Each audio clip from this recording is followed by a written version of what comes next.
perspective of success drastically changed because I realized that the many years I spent placing my worth in my academics meant absolutely nothing in light of eternity.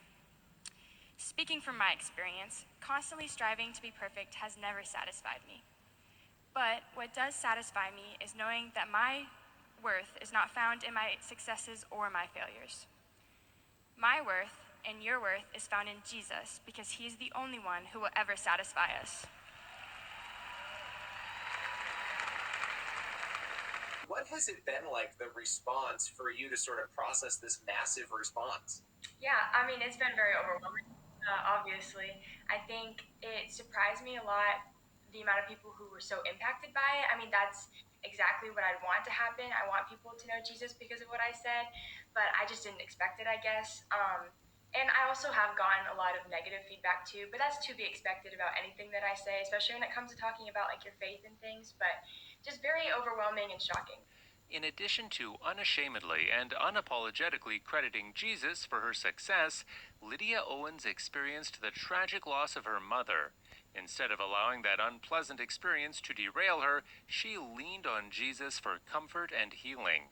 In the 3-minute speech, Owen shares how her decade-long definition of success was redirected 2 years ago. No matter what your future holds, please remember that life is so much more than how successful you are. Even if you accomplish all of your dreams or none of them at all, you are still valuable and you are still good enough because you are made in the image of God. You don't have to worry about whether or not you'll be successful because God promises that his grace is sufficient for us and that his power is made perfect in our weaknesses. Owen says her mom was her biggest inspiration. Well, she always pushed me to be my best self. She always encouraged me in my faith. She's the reason that I had such a strong faith. She was the example to me of how to be a godly woman and how to love people intentionally.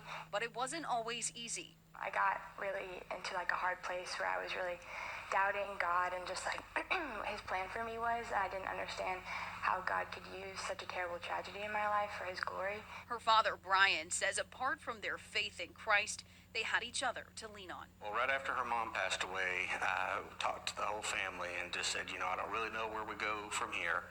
I don't know really what we're going to do, but whatever we're going to do, we're going to do it together. Also just remembering that's what my mom wanted me to do. She wouldn't want me to be sad and just give up. She wanted me to be my best and she wanted me to keep going. Encouraging those around her despite the hardships life brings. I asked Lydia what it was like hearing the roaring applause from her peers. I was like, okay, this